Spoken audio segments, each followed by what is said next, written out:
All right, I'm here with a very special guest, my colleague Kevin Kelly, Senior Managing Director at Savills, to discuss how data and analytics are shaping the way companies make informed decisions relating to their workforce, location, and overall real estate needs. Now, Kevin, it's always a privilege connecting with you. Your approach to advising tenants often goes deeper than most, in part because you're a great guy, and the other part because of your unique skill set as a trained data scientist and your ability to incorporate copious amounts of information into uncovering trends and patterns that help tenants make critical decisions regarding their real estate. So tell us a little bit about yourself and what you do. Yeah, John, thrilled to be here. Very excited. What we've found is that across really a number of businesses and how businesses are trying to make difficult choices is that the notion of decision making is becoming extremely scientific. And there's no better example of this than real estate, where historically, when you think about making real estate decisions, a lot of it is gut. I think this, I feel this, the market's headed this way. And what we're finding is that clients don't accept that the quantification of independent variables associated with optimizing the right outcome is becoming more and more mainstream. So our group and my background is really relevant to this because as data scientists, what we're trying to do is to bring in as much information. Now, our specialty is on the workforce and location side. And quite frankly, when you start to look at the cost of real estate, which is often very significant, especially for information companies, is that the cost of talent outweighs that by sometimes 8 to 10x, that cost of the space itself. So ultimately, if we can improve the decision making and prioritize the variables that'll really dictate the right outcome, because ultimately the space is where we're trying to put our people to be their best. And if we can create a location advantage, create the right setup so that allows our employees to do their best work, and the value associated with that and also the risk associated with that is what's going to drive the right decision. So, as I mentioned, you're a data enthusiast and you specialize in spatial analytics, geographic information systems, workforce planning, a whole host of other statistically based metrics that are above my head. But for the simple-minded folks like myself, break down what that means and how you incorporate data into advising office tenants. Yeah, and a lot of those fancy terms sound bigger than they are. So, a huge component of this is demographics, and that's both for understanding your existing workforce and understanding what your future workforce looks like. So, when you think about major cities and how people are residing, it's changed over the last 20 years, and we'll see how it changes over the next couple. We've seen urbanization trends where people, especially those younger individuals, millennials, I'll say, have stuck around in the urban environment longer than previous generations. And that's affected the way organizations are starting to strategize about their thinking in terms of location strategy. So you think through the outcomes and the inputs that are dictating what makes a company successful. And it's really broader than just thinking in terms of business strategy, which is ultimately critical, but it's how are my people residing and how does that affect behavior and how can I get in front of that? Because talent competition is as significant as it's ever been. You hear a lot about the war for talent and the battle that exists for the best and brightest. So maintaining a location advantage, staying in front of competitors for similar talent bases has everything to do with a really granular demographic focus and creating a strategic advantage. So you released a great white paper yesterday on the complexity of commuting in light of COVID-19. How do you anticipate companies in dense urban environments like New York City, like Washington, D.C., will adjust to the challenges of mass commuting as people plan to come back to work? And will this have a long-term impact on location planning? So what we found, as a data scientist, you kind of have to caveat things. So I'm going to throw out a caveat first. Not an urban planner, not a doctor. So I can't say I know what's going to happen or when these things are going to exist or outcome. But what we wanted to measure was just, we think about the social distancing that exists today and the density that is there on the New York City subway, or at least was there, And quite frankly, what we found is that on a crowded subway, you can be within 6 feet of 9 to 14 people. And so when you start to think about opening business back up, mass transportation is certainly a risk, and places like New York and DC and San Francisco, as you mentioned, are facing more complex challenges because those are environments where people use multiple modes of transit. And so when we start to think about the long-term impacts, I think it really boils down into two groups. There's the short-term, what are we going to do until we get a vaccine? In an urban environment, there's some risks associated with this period, especially more so, not that there's risk, not risk elsewhere, in that if we open up the system and everyone starts to get on a subway and metro lines and BART immediately, are we just going to start to transfer this again? And that's the risk. The long-term impact is, how does this current environment change the way people think about commuting? That's really hard because number one, we don't know how long this is going to last, and those short-term impacts, which I think are more straightforward in that we simply just need to limit how many people are coming in. The long-term impacts come down to, will this change the way that people commute or want to commute in the future? And does that shift sort of the urban density we've seen? My personal view, just to spin it that way, is I think we have a tendency to snap back to how we were before. We have short-term memories, but that's just my opinion. So obviously nobody has experienced a global pandemic like COVID-19, but its effects are causing companies to factor in variables into their overall decision-making in ways that we hadn't previously given much weight to, such as physical interaction, social distancing, et cetera.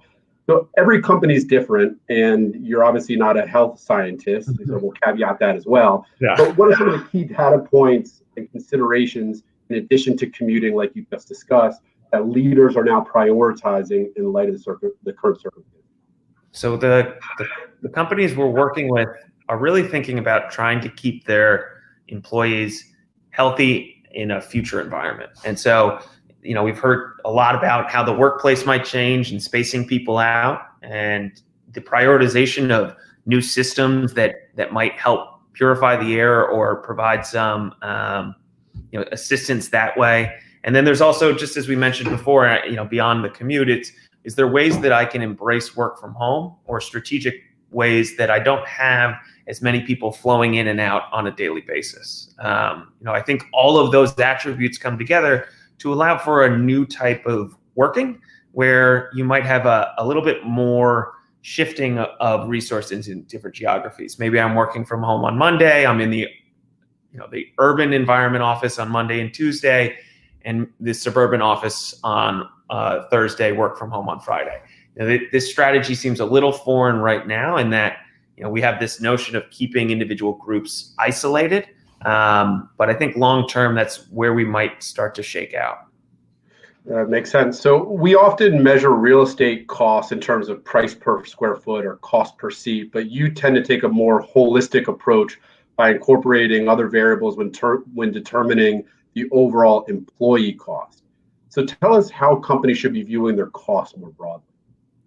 Yeah, I think this comes back to that overall decision making. If I'm trying to make great decisions or the best possible decisions in limiting risk, understanding the magnitude of the variables in play really is the key driver. And when I think about the cost per seat, which is a traditional real estate metric, and how that changes a little bit by the market and how much the cost of a property might be. When I weigh that against the price per the employee who sits in that seat, again, that's a much more significant variable. And so thinking through designing the space in a way that will allow the best productivity out of your employees, the best collaboration, and hopefully the best innovation, has a much more significant multiplier associated with it than the static cost of a seat. And so when we see companies making decisions and they're talking about, well, the difference between these two buildings is $4 a square foot. And when you do the math on what that equates to a cost per seat, and it's a few $1,000s, if you think about the value of the person sitting in that seat, and if it's a senior individual who could be making 6 figures, if I can make them 1 or 2% more productive on the multiplier that they're bringing to my organization, I should be willing to justify a really expensive seat. And so, understanding the relationship between those things, not overspending, of course, but trying to demonstrate what's the right value and return associated with those sort of the relationship between those variables is absolutely critical. Got it. Yeah. So Pat McGrath, our Chief Information Officer and Head of Client Technology, joined me last week for a Q&A, and he said something that really stuck with me, which was that the expectation gap between what clients want from us and what's possible is vanishing quickly, and that's largely due to technology. So how do you leverage technology and the various technologies available to support the consultancy work? So there's a couple ways, and I'll segment it into the analysis and the delivery. And so from the analysis perspective, the amount of data that we have access to through technology is increasing at an exponential rate year over year. We used to talk about terms and definitions of roles like software developers, and we talk about how many software developers are there in a market. Now we're talking about the types of specific skill sets and programming languages that an individual might have, and how that differentiates between geography. We've done a study that compares the output of major universities in a location and how that has a significant effect on the density of programming languages that exist there. It's a little bit of a chicken or the egg, because you might have companies who exist in a market who influence university to produce more talent in a specific area, or is the university producing more talent and the companies are coming there? Regardless, that relationship is huge. And so on the data analysis side, we just keep getting better and more specific. On the delivery side, we're able to give our clients things that are more real time and able for them to be able to play with the information. Just as we've become more data friendly and more data sophisticated, our clients are more data sophisticated than ever before. And they want the opportunity not just to consume this information, not just to visualize what the output looks like, but to play with the sensitivities themselves. And so that flexibility, both to have better data to help inform the decision, but allow the consumer to actually manipulate and sort of work with potential outcomes as well, makes this a much more robust and powerful decision-making process. Yeah, and it's interesting. I mean, a lot of this data that we are incorporating into our analyses and our advisory services, these companies have this data at their fingertips. It's just a matter of helping them uncover it and unearth it, and then applying it in ways to think holistically, like you just mentioned, rather than just about the physical real estate, about the people, the planning, and the data to support it. And any leadership and boards are demanding that from us as we help them navigate different strategic plans. So Pat actually said something. Pat McGrath says this the best, which is our role is not just to hand over our data or to take our clients' data and hand it back. It's to take our data in conjunction with their data, marry the two, enhance it, and then allow our clients to make better decisions. And it's the relationship between those things that makes this more collaborative. Historic consulting was, here's my problem, go off and solve it. That just doesn't exist anymore, and it doesn't make sense. There's too much domain expertise that sits on the other side that you just simply can't do that. So connecting the two, working together and using technology so that the medium allows for this to happen seamlessly and quite frankly quicker, makes the process better and a more agreed upon outcome. No, this is all great stuff. I've limited this to 5 questions because that generally aligns with people's attention spans. And I can see your surfboard behind you. Hopefully that we are out of this healthy and safely, and you can hit the beaches with that surfboard in sooner than later. So fingers crossed. I hope that happens soon, and timing it well with the weather warming up for sure. Well, I appreciate this, Kevin. It's always a privilege, like I mentioned, and thank you so much for all the brilliant white papers that you prepared and all the guidance that you've helped support. John, this was really fun. Thank you very much for having me. I loved it. All right, buddy. Take care. Thank you.